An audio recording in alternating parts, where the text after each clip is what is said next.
So in the lectures, we learned about the Vigenere cipher and how it works. Now we are going to be trying to code up the encryption and later on the description using the Vigenere cipher in Python.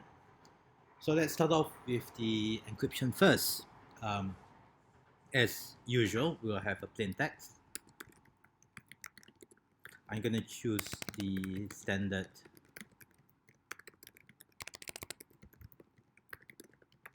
plain text, and we have a key. In the Vigenere cipher, you don't have a mapping from alphabet to alphabet. Rather, you will just have a secret phrase that will determine the offset of the characters at each position. And I'm going to choose the keyword lemon. That's our secret. And we'll have an empty cipher string at first that we will build up as we encrypt character by character. Right?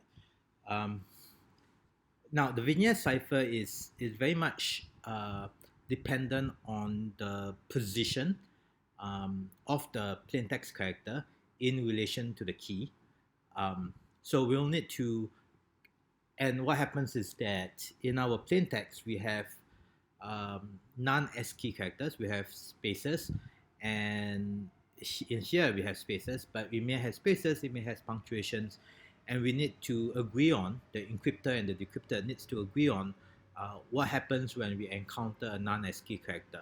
Do we consider that as a position? Do we insert a position there, or do we pretend that it doesn't even exist, right?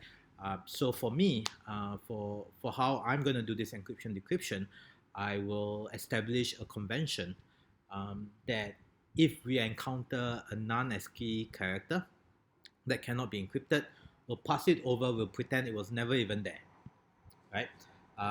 So then I will need to keep track of I'll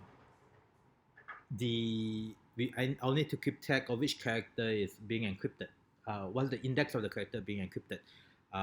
Because once you encounter a non-ASCII character, for example, this space here between the and quick, that's going to offset my index by 1.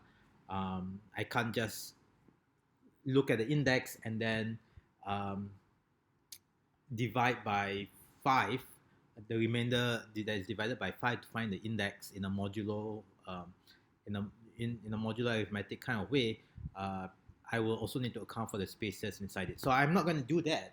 Rather, I'm going to just keep a variable, which I'll call index, to keep track of, which character of the key we are going to use next to do the encryption. As per usual, we are going to have to iterate through every single character in the string. So I will have the for syntax, for loop syntax, for C in plaintext. And I'm going to have, again, the same thing that we've been having, which is a check for whether our character is a lowercase ASCII. And if it's not, we are going to pass it through, okay, and not process it. I will also have to add in the string, import the string module, because we are using the ASCII lowercase constant from the string module. So we have, this is what we have right now. Right. So now we can do the encryption within this block. Right. So first thing first, using the index, we can retrieve the corresponding key character from the key string. So we could use the index of operator, and we'll go like, okay, right, for this next character, we are going to encrypt it using this character. And so I'm gonna just print out that character. And once we are done with that character, the next time round, we'll need to move on to the next character. So essentially, we'll need to say index is equal to index plus 1, except that when we come to the end of our key, we'll need to wrap around and go back to the beginning. So we're going to use the remainder operator, and this will help us implement the modulo arithmetic that we need, and we are going to use the length of the key here, such that once we reach the length of the key, then we'll wrap around and we'll go back to 0, right? So I'm going to print this out so that you can just see that the index is going to go in this circular math way. And so we're going to see lemon, lemon, lemon, lemon over and over again. Right? So we see here lemon, lemon, lemon, lemon, lemon, lemon, which is exactly what we want. We want to be using the key over and over again. And what was important was this remainder operator. We use the percentage sign for the remainder arithmetic here, right? And we're going to be using it also one more time, right? So now we have fixed the index.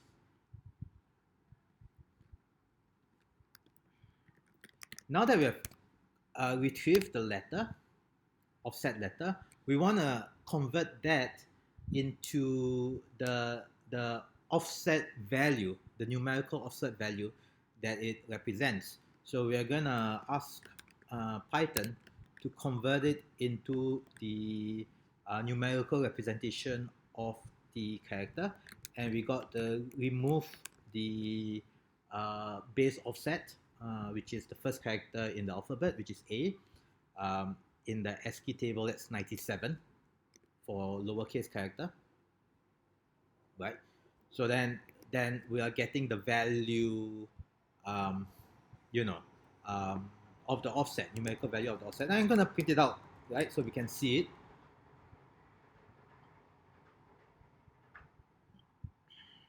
Okay, so L is the 12th letter of the alphabet, E is the 5th letter, M is the 13th, O is the 15th, and N is the 14th, right? And so that's correct. So we are getting the right offset, we're on the right track, we can move on to the next step. In the next step, now that we know the offset, we want to then use the offset to encrypt our character, right? So we are going to say, let me just comment this out. We don't need it anymore. So we have the character C. We're going to get the numerical representation of the character minus our alphabet offset, right? And then we can add our encryption offset to it. And this is a good, first try at it. It's not complete because we haven't done the wraparound. But what happens is that I'm gonna print this out.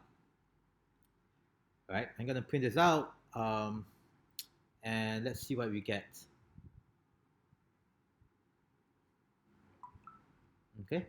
Now, when we do this, we should be getting a number between 0 and 25, right? Because that's supposed to represent the letters A to Z. What happens is that when we add the offsets, a lot of the time, we are going to go beyond the letter Z, and when that happens, we need to wrap around and go back to the starting position, which is A. And to help us do that, we are going to again use the remainder operator.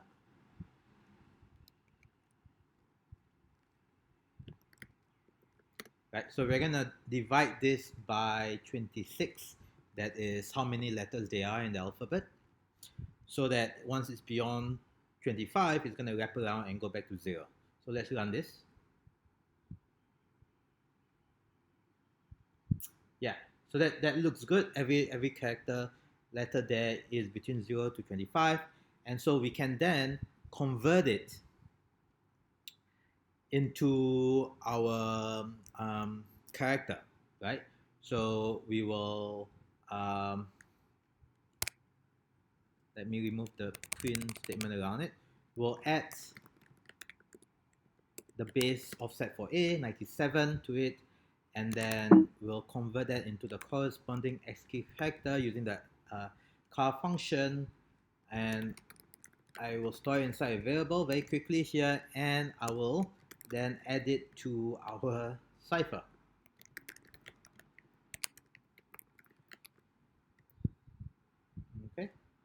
right? And so let's print out what we have. Plain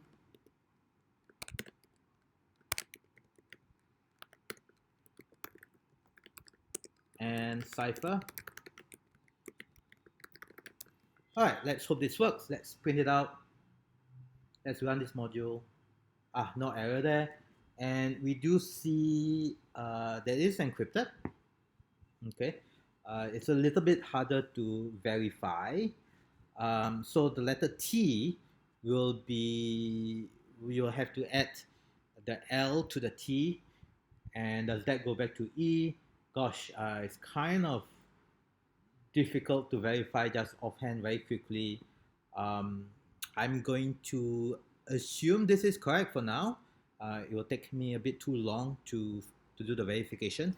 In the next video, we are going to implement the, the decryption algorithm, and then that way we can check that it works.